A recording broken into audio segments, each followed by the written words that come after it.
Guys, tutorial po tayo guys. Ayan. So, ordinary trigger guys, no? Ayan, ordinary. So, kahit ano pa yan, kahit badyo type yung ano, pag mechanism yan, hindi yan matawag na ordinary. Ibig sabihin po ordinary yung trigger. Ayan. So, ito yung mechanism. So, tutorial po kung paano to gawin. Ayan. So, una-una guys, ito yung gamitin natin. Stainless na 316. Bawasan lang natin yan.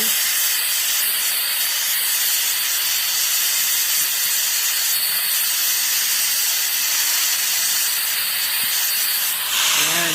So, binawasan natin yan para lumambot. Ayan guys, oh. So, i-bend lang natin yan.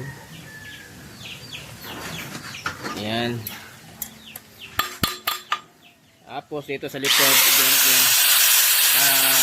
Bawasan.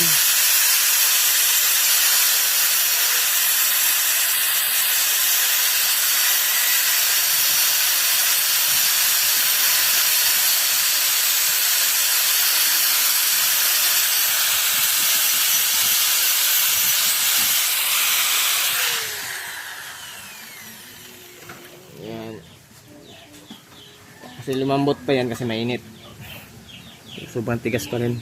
Ayan. So ayan pa rin guys, oh. At ganun yung style niya guys, oh. Tapos ay babawasan natin din eh.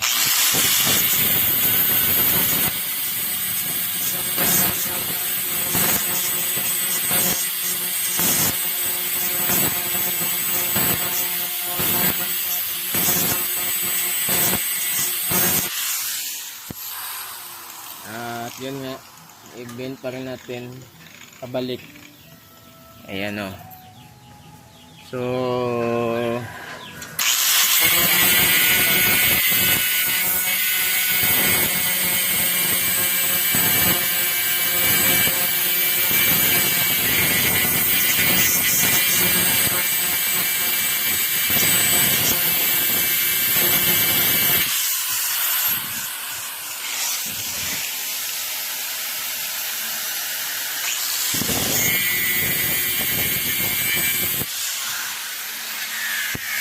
ayan guys.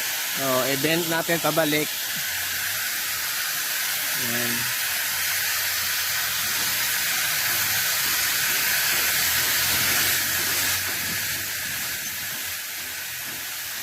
So, ayan na. So, putulin na natin to. Para siyang trigger.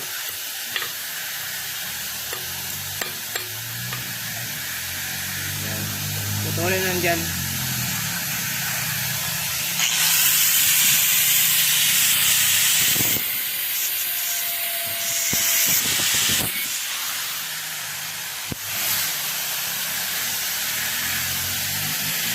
So ayan na guys, oh.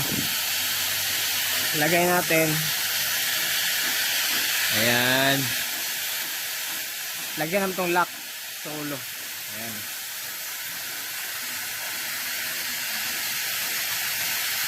Ayan.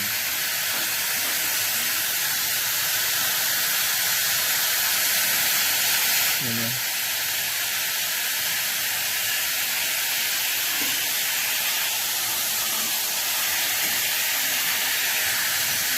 Yan na yung ano niya.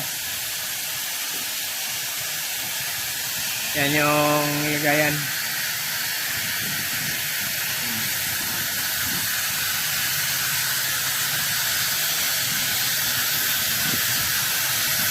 Ayan.